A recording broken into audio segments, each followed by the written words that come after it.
Stand like everyone else, old man. The bus driver's voice sliced through the humid air like a bayonet, sharp and unyielding. His words echoed over the low rumble of the idling engine, drawing every eye on the crowded city bus to the frail figure at the front. The scene unfolded in the heart of a sweltering Atlanta afternoon, where the air clung to the skin like damp cotton. The bus, a battered relic of public transit, reeked of diesel fumes and stale sweat. Its faded seats were packed with commuters, office workers in wilted shirts, students glued to their phones, and mothers juggling restless kids. The driver, a burly man in his 30s with a sweat-stained uniform and a permanent scowl, leaned forward in his seat, one hand gripping the wheel as if it were a weapon. His name tag read D. Carter, but his tone suggested he didn't care who noticed. At the center of this storm stood Elias Thompson, an 87-year-old Korean War veteran. His thin frame trembled slightly under the weight of a canvas grocery bag, clutched tightly in his gnarled hands. His face, etched with lines that told of frost-bitten nights in Chosin Reservoir and the screams of fallen brothers, froze in a mask of disbelief. The driver's command hit him like a slap, stirring a deep, aching pain in his chest, not from his age, but from the sudden realization that his service, his sacrifice, meant nothing to this man. Elias had boarded the bus at the corner of Peachtree and 10th, a familiar stop near the VA hospital where he'd just spent 3 hours waiting for a prescription refill. Despite the ache in his knees and the summer heat that made his starched shirt cling to his back, he'd paused before stepping on. A young woman struggling with a stroller and a crying toddler had caught his eye. Without hesitation, Elias had shuffled over, his old boots scuffing the pavement, and held the stroller steady while she wrestled it onto the bus. "Thank you, sir," she'd whispered, her voice thick with gratitude. That small act of kindness had warmed Elias's heart, a fleeting reminder that he could still make a difference. Now, as he stood before the driver, that warmth curdled into something bitter. Elias had asked, politely, if he could sit in one of the priority seats near the front. His VA card, worn and creased from years in his wallet, was in his hand, a quiet testament to his service. But Carter barely glanced at it. "Rules are rules," he snapped, gesturing to the standing room-only crowd. "No special treatment. Stand like everyone else." The words landed like a grenade. Elias's breath hitched, and his grip on the grocery bag tightened, the handles cutting into his palms. Around him, the bus buzzed with uneasy murmurs. A few passengers shifted in their seats, avoiding his gaze. Others stared openly, their expressions a mix of pity and indifference. A teenage boy in the back snickered, his earbuds dangling. The young mother Elias had helped clutched her toddler closer, her eyes darting between him and the driver. But she said nothing. Elias's mind raced, a torrent of memories colliding with the present. He saw himself at 19, crouched in a frozen foxhole, his fingers numb around an M1 Garand. He heard the whistle of mortars, the cries of men who'd never come home. He'd carried their dog tags, their letters, their dreams back to a country that promised to honor them. Yet here he was, decades later, reduced to an old man in the eyes of a stranger who couldn't be bothered to care. His chest tightened, not from anger but from a deeper wound, shame. Shame that he'd expected better. Shame that he'd let this moment strip away the pride he'd clung to for so long. He wanted to speak, to tell Carter about the medals tucked away in a drawer at home, about the nights he still woke up gasping from nightmares. But his throat felt like sandpaper, and the words wouldn't come. Instead, he straightened his back as best he could, the joints in his spine protesting. His eyes, a faded blue that still held a spark of defiance, met the driver's. "I'll stand," Elias said, his voice low but steady. The bus lurched forward, and he braced himself against a pole, his grocery bag swinging. Inside, a small tarnished dog tag, his best friends from the war, clinked softly against a can of soup. That sound, faint but unmistakable, grounded him. It reminded him of who he was, even if no one else saw it. Behind him, the murmurs grew louder. A middle-aged man in a suit muttered something about disrespect. A woman with a grocery cart shook her head, her lips pursed. But no one moved. No one spoke up. The bus rolled on, its tires humming against the asphalt, carrying Elias and his quiet dignity through a city that seemed to have forgotten him. As the tension hung thick in the air, a new sound broke through, a sharp, rhythmic tapping from the back of the bus. Heads turned. A young man in a hoodie, his phone raised, was recording the scene. His thumb hovered over the screen, capturing every word, every glance. Elias didn't notice, his focus locked on staying upright as the bus swayed. But the young man's voice, low and urgent, carried to those nearby. "This ain't right. Somebody's got to see this." The driver, oblivious or uncaring, barked at the next stop's passengers to hurry up. Elias's legs burned, but he held his ground, the dog tag in his bag a silent anchor. The injustice of the moment simmered, a spark waiting for kindling. And outside, beyond the bus's grimy windows, the world kept moving, unaware, for now, of the storm brewing within. We've only just begun this story, but trust me, it's about to get even more intense. Stick around to find out what happens when Elias faces an even greater injustice. The bus groaned as it turned onto Marietta Street, its suspension creaking under the weight of too many passengers and too little maintenance. The air inside was thicker now, heavy with the scent of overheating vinyl seats and the tang of nervous sweat. Elias Thompson stood near the front, one hand gripping the metal pole, the other clutching his canvas grocery bag. His knees ached, a dull fire spreading through his joints, but he refused to let his posture sag. The dog tag in his bag, his friend Jimmy's, lost in 51, clinked faintly with each sway of the bus, a quiet reminder of battles fought and promises kept. The driver, D. Carter, hadn't spared Elias another glance since his barked command to stand like everyone else. His focus was on the road, or maybe on the power he wielded from his cracked leather seat, but the tension he'd ignited simmered, a low hum beneath the chatter of passengers and the hiss of the bus's air brakes. Elias felt it in the stares that lingered too long, in the whispers that trailed him like smoke. He was no stranger to hardship, but this public dismissal, this erasure of his worth, cut deeper than any shrapnel ever had. A new voice broke the uneasy quiet. "Hey driver, give the old guy a break." It came from a wiry man in his 40s, perched halfway down the bus in a faded Braves cap. His name was Reggie, a construction worker whose calloused hands rested on his knees. His tone wasn't angry, just tired, like he'd seen this kind of nonsense too many times. A few heads nodded, tentative, cautious. The young mother Elias had helped earlier bit her lip, her toddler now asleep against her shoulder. She looked like she wanted to speak but stayed silent, her eyes flickering with guilt. Carter's head snapped around, his scowl deepening. "You want to walk?" "Keep talking." The threat hung in the air, sharp and final. Reggie leaned back, his jaw tight, but said nothing more. The bus fell quiet again, save for the low buzz of a phone vibrating in someone's pocket. Elias's chest tightened. He appreciated Reggie's effort, but the driver's words echoed a truth he'd learned long ago. Some fights you face alone. Then came the escalation. At the next stop, a group of 3 young men boarded, their laughter loud and careless. They wore oversized hoodies and sneakers that squeaked on the floor, their voices carrying over the engine's drone. One of them, a lanky kid with a gold chain, spotted Elias and smirked. "Yo, Grandpa, you holding up the line or what?" His friends chuckled, nudging each other. The words weren't cruel, not yet, but they were careless, slicing into Elias's dignity like a dull knife. He said nothing, his eyes fixed on a scratch in the pole, but his grip tightened, knuckles whitening. The kid didn't let up. "Bet he's got war stories, huh? Tell us about the dinosaurs, old man." More laughter. A woman in a nurse's uniform near the back sighed audibly, but her eyes stayed on her phone. The young man with the camera from earlier, the one who'd been recording, shifted in his seat, his lens still trained on Elias.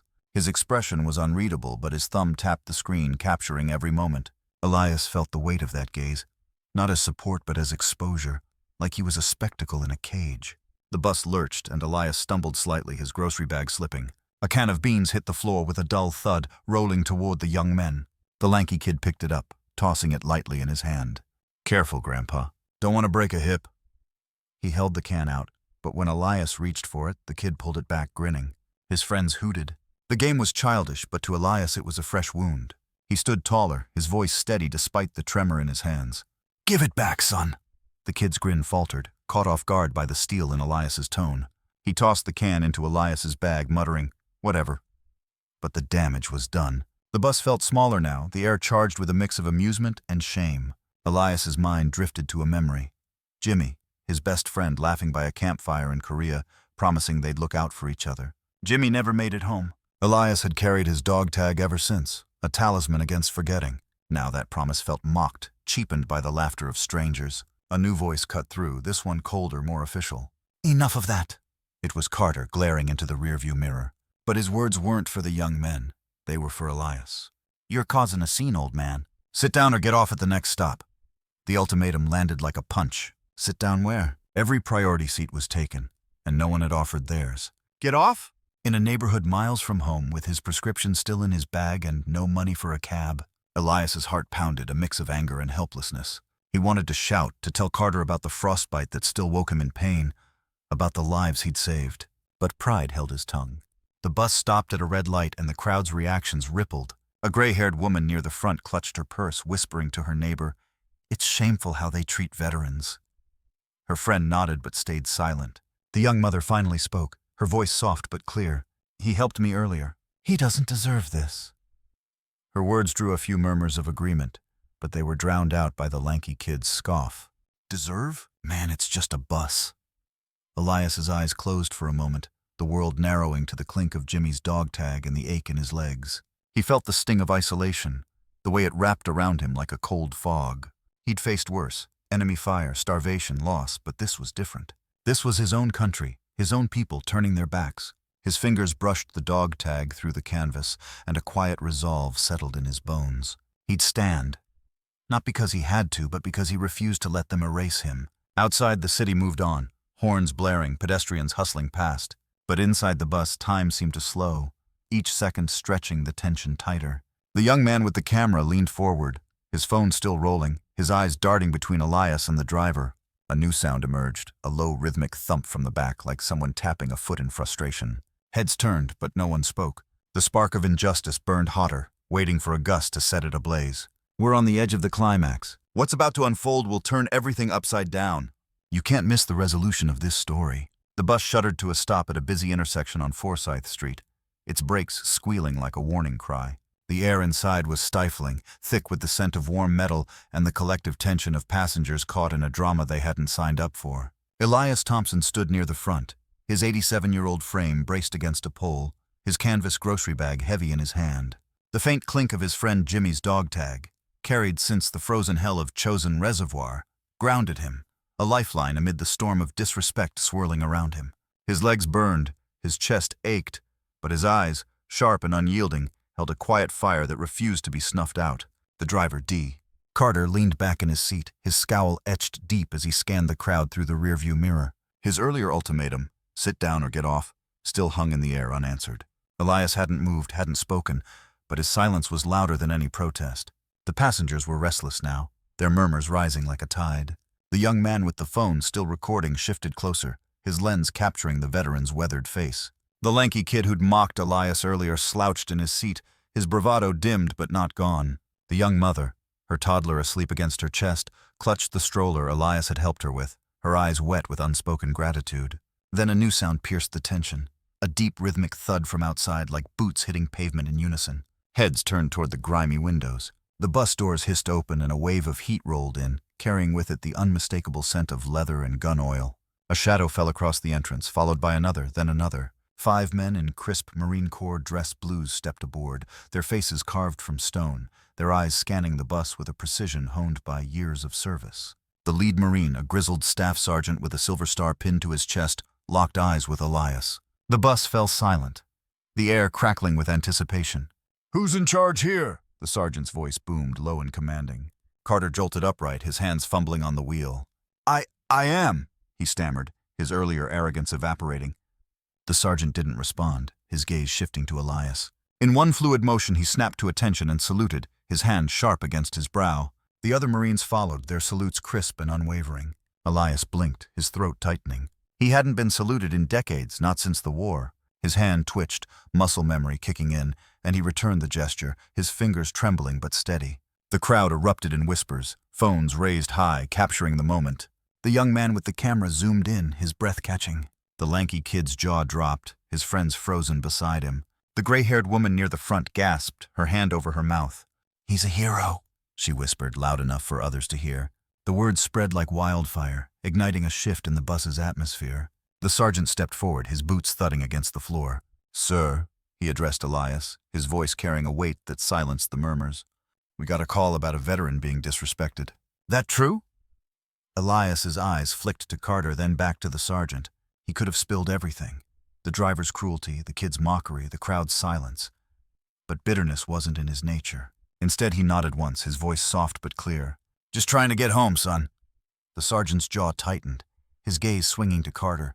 "You told a Korean War vet to stand like everyone else?" Carter's face paled, his mouth opening but no words coming out. The sergeant didn't wait for an answer. He turned to the passengers, his voice cutting through the air. "This man fought for your freedom. He held the line when most of you weren't even born. And this is how you repay him." The words landed like a grenade, shattering the bus's fragile calm. The young mother stood, her voice shaking but firm.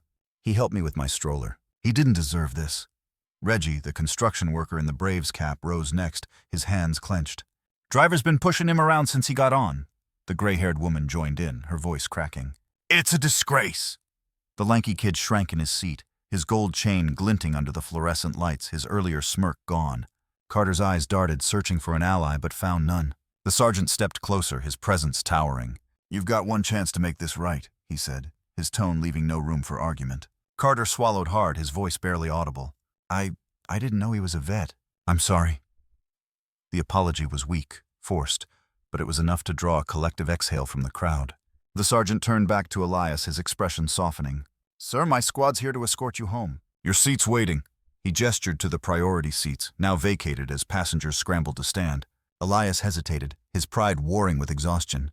Then slowly he nodded, his grip loosening on the pole. The Marines flanked him, guiding him to a seat with the respect of an honor guard. The young mother smiled through tears, clapping softly. Others joined, the applause growing until it filled the bus, a wave of redemption washing over the earlier shame. As Elias sat, his fingers brushed the dog tag in his bag. A memory flickered. Jimmy's voice promising they'd always have each other's backs. For the first time that day, Elias felt seen, his honor restored not by vengeance but by recognition. The sergeant knelt beside him, pulling a small folded flag from his pocket, a miniature stars and stripes, worn but pristine. He pressed it into Elias's hand, a silent symbol of gratitude. "This is from my unit, sir. For your service." Elias's eyes glistened, but he held the sergeant's gaze. "Thank you, son," he whispered, the flag warm in his palm. The bus doors closed, and the vehicle rolled forward. But the world inside had changed. Carter stared straight ahead, his hands tight on the wheel, his authority diminished. The lanky kid muttered an apology, barely audible, but Elias heard it. The young man with the camera lowered his phone, his footage already uploaded, destined to spark conversations far beyond this bus. Outside, Atlanta's skyline gleamed under the late afternoon sun, indifferent to the drama within. But for Elias, the city felt a little warmer, a little kinder. He clutched the flag and the dog tag, symbols of a life spent fighting for others. The Marines stood nearby, their presence a shield against further disrespect. The crowd's applause faded, but its echo lingered, a reminder that justice, when it comes, can heal even the deepest wounds. The moral was clear, etched in every face on that bus. Honor those who served, or risk losing the soul of a nation. Elias leaned back, his eyes closing, a quiet peace settling over him. He was going home, not just to his apartment, but to a place where his sacrifice still mattered.